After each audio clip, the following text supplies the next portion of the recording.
Hi, I'm Yegi. I'm an entrepreneur and success coach who wants it all. Family, luxury, career, and the freedom to do whatever I want, whenever I want. And I'll do whatever it takes to get there. I created the Yegi project to document my journey and inspire others to do the same.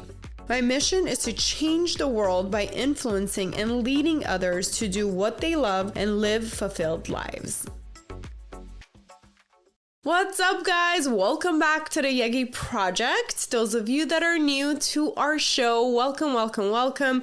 I'm so excited to have you guys be part of our community. And with that said, a quick reminder, if you've been listening and are enjoying these episodes, it will dramatically help me if you guys can like, subscribe, go check it out on YouTube and subscribe there or wherever you get your podcast.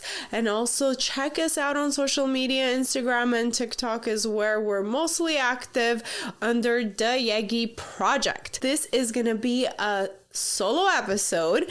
I am excited to talk about my top 10 self-help books. Okay, so I think books have been kind of my go-to, my mentor, my teacher, my motivator, my success coach. That's kind of been where my journey has been to get to a place that I am today. So I'm a big believer of books and learning from other people instead of trying to recreate the wheel.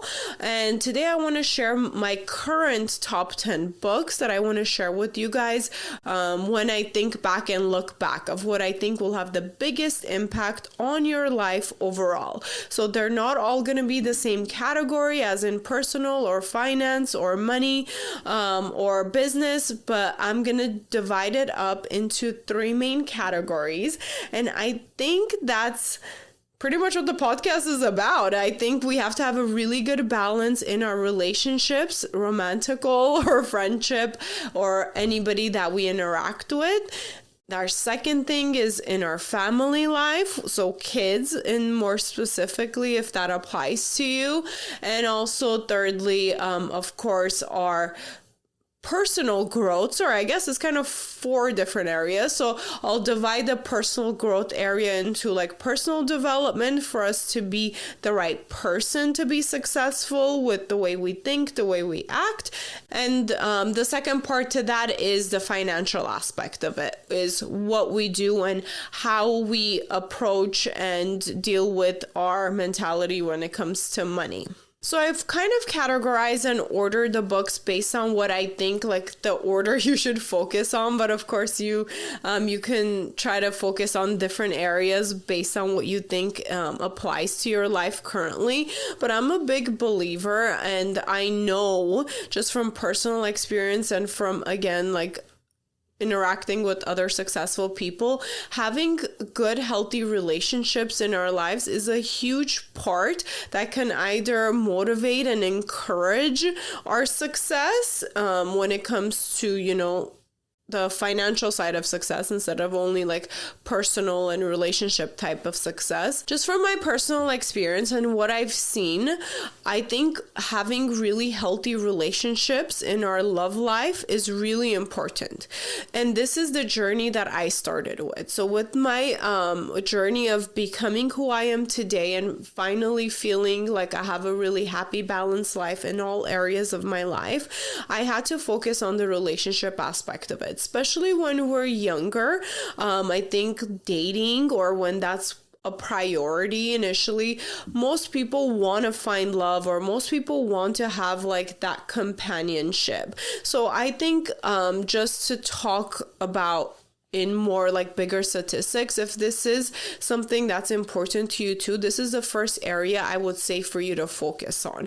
Because if we are in unhealthy relationships, or if we don't even know how to date in a healthy way or deal with other people in a healthy way, that honestly all these things apply to friendships as well. If we don't have healthy like love or friendship relationships, there's no way we can go past and have really good relationships in our career and with money and be successful financially. So I advise everybody to try to like fix that part of their life first. If it's something you want, then move on to that. So the first book I want to talk about, and I think it's super important, and it applies to, I think, in your romantic relationship, in your friendship relationship, and in also relationship with your kids. But it's called The 5 Love Languages. Okay, and I know I've talked about this book before, but the reason why I love this book, because it really clearly states and makes all of us aware of the fact that as humans, we all have different love languages. We don't all feel and show our love the same way.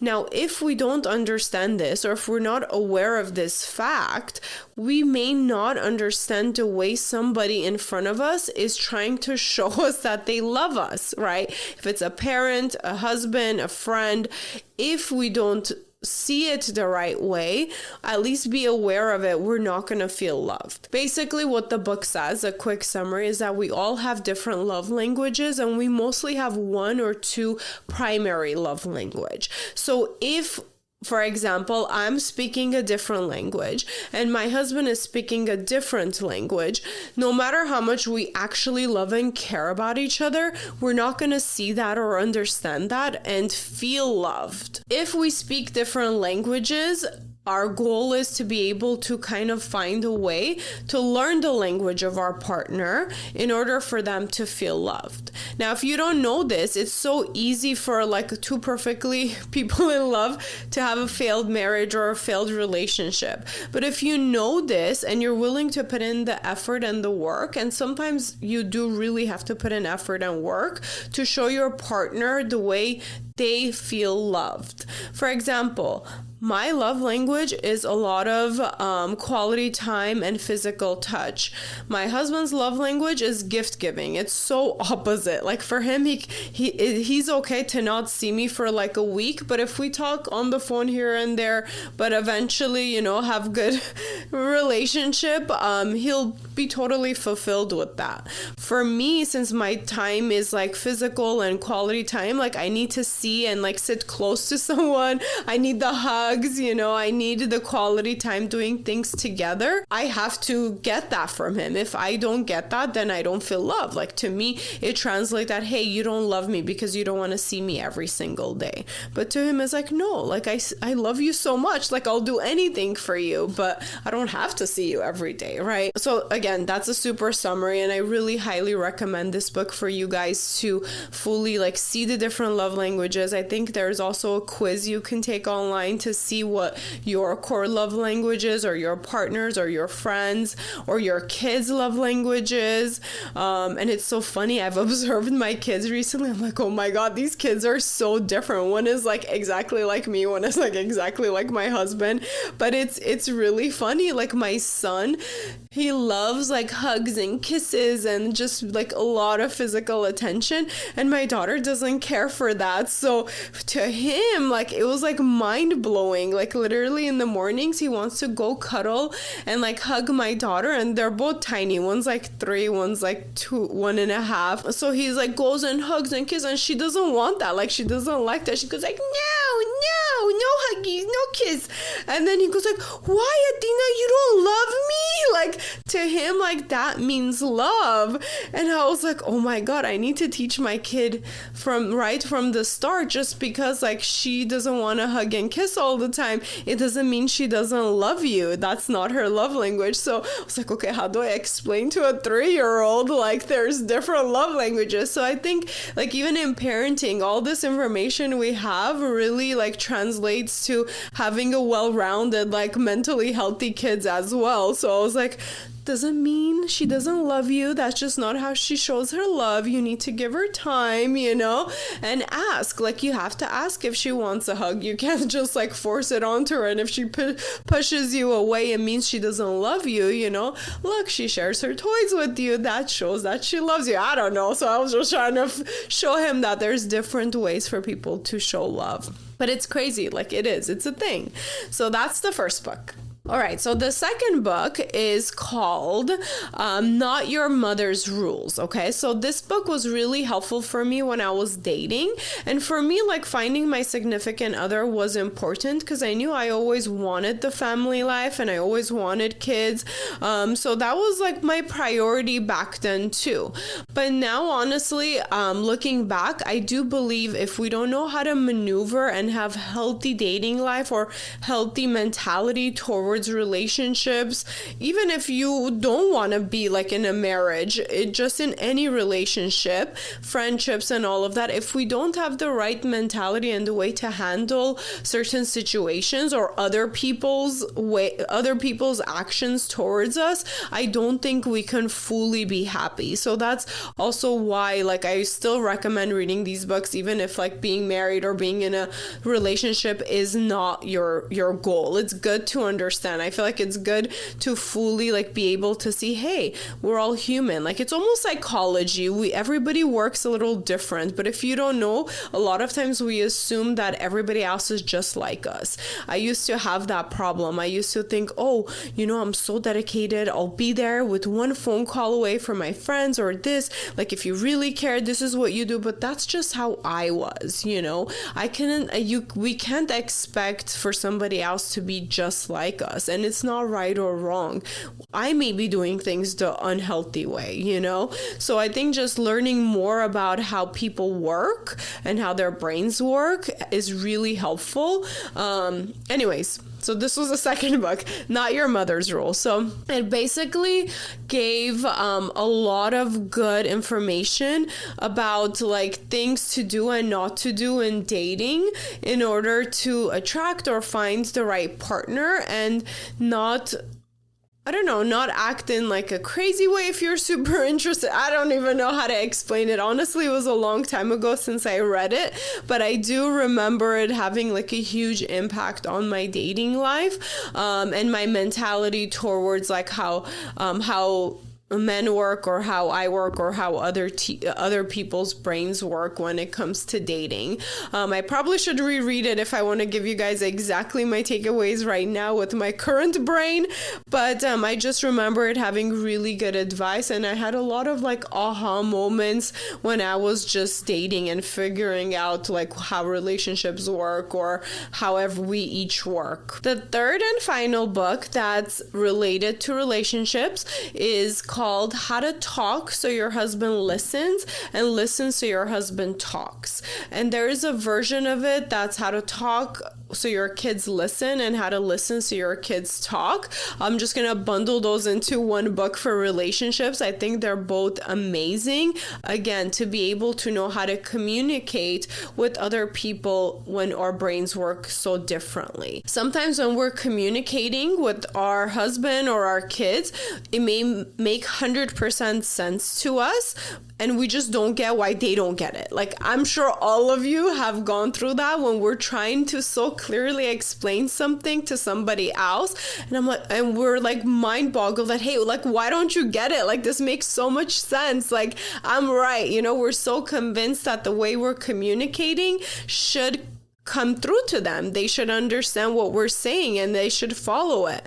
But again, the reality of it is the way we communicate might not be the way we're being heard, the way we want to be heard. So these books really help me like see how I can communicate for my husband to actually hear what I'm saying and feel comfortable enough to communicate back with me and not feel like I'm just like attacking him or judging him. And same with the kids. Like, it helps you communicate better for them to feel comfortable enough to first like actually listen to what you're saying, and second to feel comfortable enough to answer back or talk back and really have a conversation. Those are my top 3 books. I would say that I think looking back, anybody, if you had to pick like just 3 for that area, those are the ones I would at least recommend to start off with. I think it'll have a really big impact on your mentality in relationships. And then next, the 4th book, which would be the first book in the area of personal development.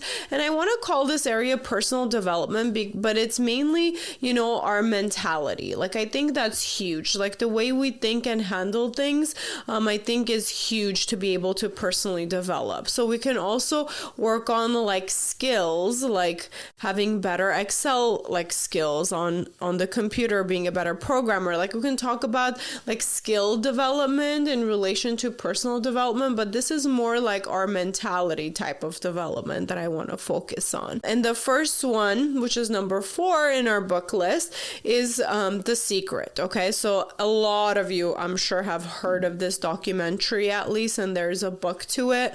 And now there's like a second book to it, The Greatest Secret. There's probably more, but those are the top 2 that I know. The reason why I really recommend this book is because when initially I was introduced to it, it totally like opened up the possibility of thinking differently. I think it made me be more open to thinking about abundance and law of attraction. So that's kind of what it really focuses on. It focuses on the law of attraction and how we can basically act and behave in order to attract more and better things into our lives. And sometimes it feels, I don't know, I feel like when you're not too familiar with it, it might feel phony or too good to be true, or it's like, oh, is this really gonna work? Because within it, like, she talks about practices that you can do to attract more money, to attract better things in your life, like just a way of thinking and acting. And I think it's really, really like a good book to read about, to kind of open up our minds about how, like, the secret, which is kind of like, that's the secret of how the world actually works. And I think I've applied it to my life for a good amount of years, like a lot of the things within that book, and it works. Like, I 100% back up like the things that is mentioned in there. So I think that's a really good one to start off with, opening your mind and opportunities about like acting differently or thinking differently about abundance and the law of attraction.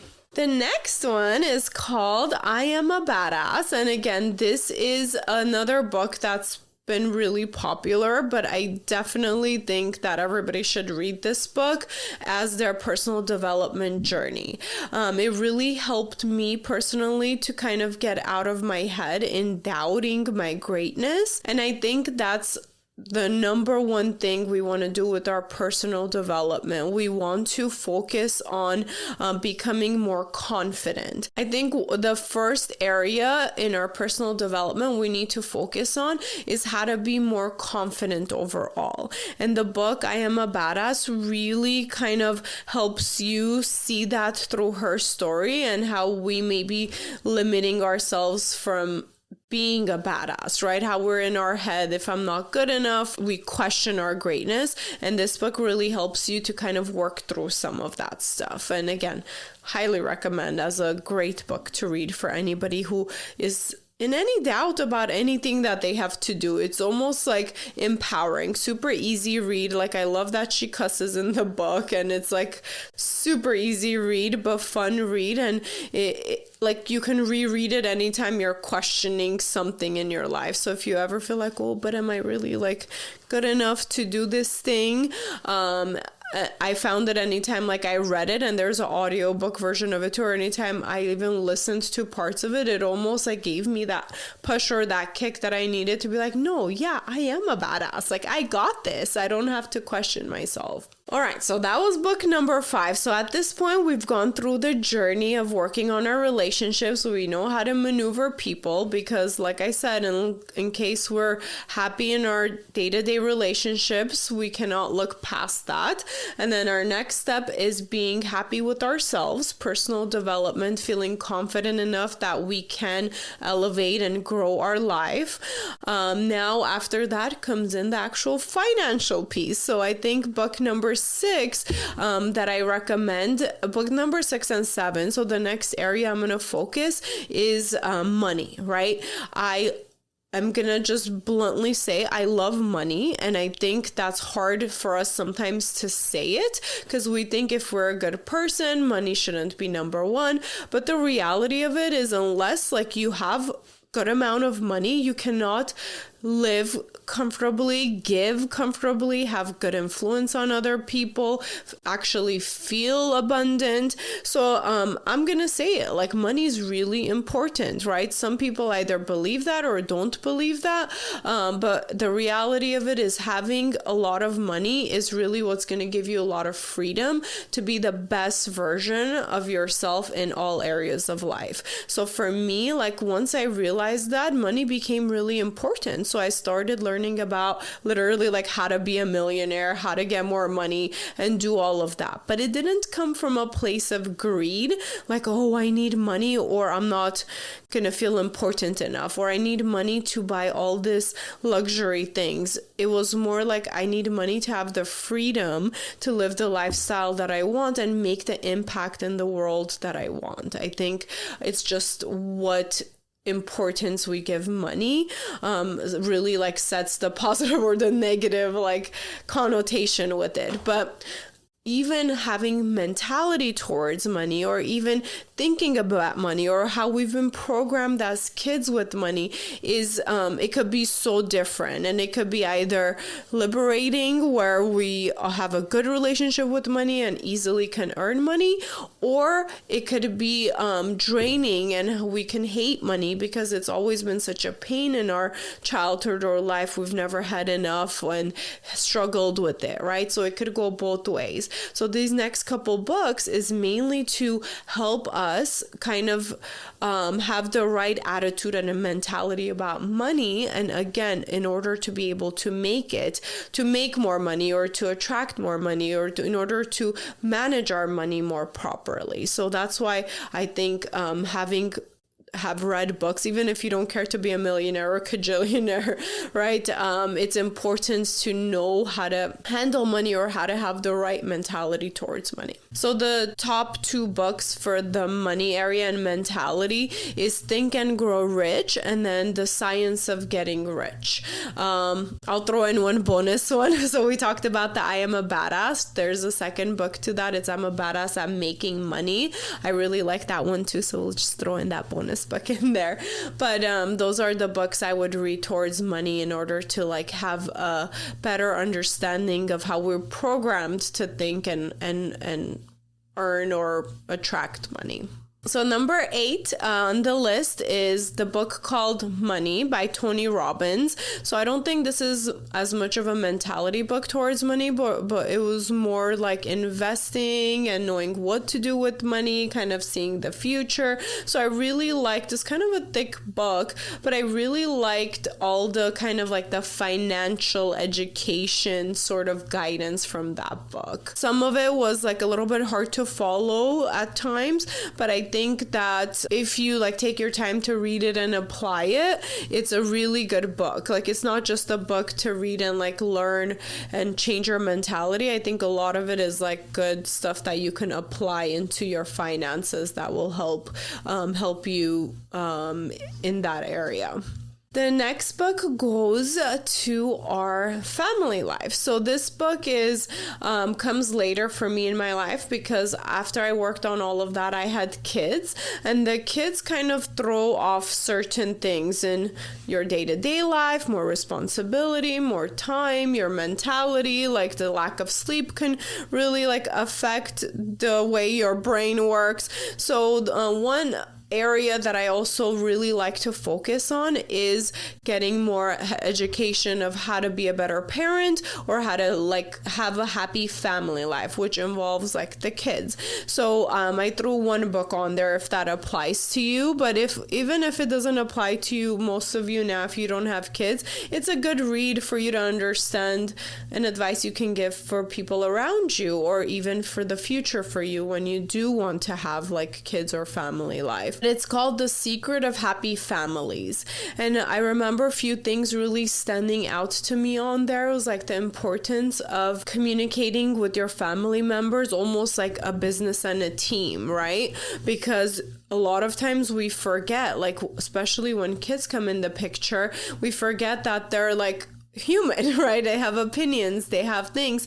We assume like what we say goes as adults, and we want the best for the kids. One thing that stood out for me from this book as like a good practice was having like weekly family meetings in a way. So what's working, what's not working, like everybody gets to kind of say their opinion, and we just do, okay, what worked great this week, we'll continue doing that. But if one thing that we're doing as a family in our day-to-day routine or like our weekends, and somebody's really unhappy, even if they're just kids, they have a chance to voice themselves. And once they're given this opportunity, they're actually feel important, they feel heard, and it impacts like the whole dynamic in the family. Because sometimes like not everybody speaks up. We all have different personalities, right? So somebody might really be kind of feeling unheard, unloved, unappreciated, but they don't say anything. But when we have these family meetings and when everybody gets a chance to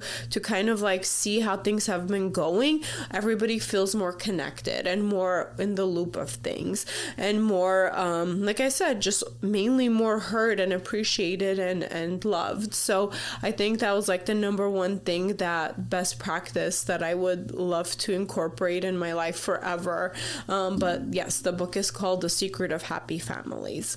Well, honestly, there's so many amazing books out there, and it's been kind of hard narrowing down and putting them in kind of categories of where I think like overall the top 10 books that could make your life like overall better and happier. But the last one, I'm going to focus on a book that focuses on meditation, but it is very light. It is very like surface. No, I don't know what the right word is, but it's easy to follow. So it's not like crazy meditation book where you need to like fully change your lifestyle and be like a yogi, like meditator, and like go to India. I don't know how to explain it, but it's a book focused on meditation, and it's called The 6-Phase Meditation Method. It's a really good read because it's not meditation where it's like I said, I don't know what the right word is, but it's along the side of like, again, living in gratitude, living in like being aware of what you want, and also like taking the time to focus on that through like easy meditation. But you would have to read it to know what I mean, and I feel like it's hard for me to compare because I've read and like kind of started learning more about different types of meditation. And what I liked about this book for everybody is how easy it is to follow and how effortless it is to just kind of get into a meditation practice. So anyways, check that out. Well, if you have made it all the way through this episode, it means you are dead serious about working on your personal development and overall life. And I hope you guys pick up some of these books and really like start reading and making notes and applying things into your life. I want to say like a key takeaway besides like learning is application. Like, don't just read whatever you're reading and just be like, oh, that's cool. But actually like actually take your time and take breaks from books and apply what you're learning. I think that's been my number one advice, is take action in order to change your life. Just because you know something also, it doesn't mean it could change your life unless you actually live by it and take action. And also have a friend or somebody that can hold you accountable. So one thing for me that I was kind of hard, I realized the importance of not complaining. It's so easy in theory to say, okay, I'm just not gonna complain. Like, I don't have to complain, right? But it's so hard in practice. If you start paying attention to how much we actually complain as people, even if it's like basic things like, oh, my coffee wasn't hot enough, oh, they didn't use too much ice, or the traffic was so bad today, it took me 30 minutes to get to work. Like, even simple things, if we start paying attention to how much we actually complain, then it kind of hits us like, oh dang, I complain so much. And I'm a big believer, the more we complain, the more like bad things things we're attracting to our lives. So that was one thing I had to have my husband kind of hold me accountable for. So I was like, babe, look, if I complain about anything, you need to like point it out so I can actually work on it. Like I want to work on not complaining. And it's been like up and down like throughout like, you know, life and as depending on what I'm going through, but being mindfully aware to try not to complain at all. I think it's like a great goal to have, and it will, you know, make everything better and happier. But anyway, so that's an example of what you can do. If there's something you want to do, you can have somebody like help you, hold you accountable, and it'll be more likely for you to achieve it. And worst case, you know, reach out to us if you need help, advice on anything else. We are here to help. My goal is with the Yegi project to have as much of good influence on your lives as I can. So again, we're available. You can email info@theyegiproject.com, do comments, follow us on social media. We are here to help. Well, I hope you guys enjoyed this episode. Bye.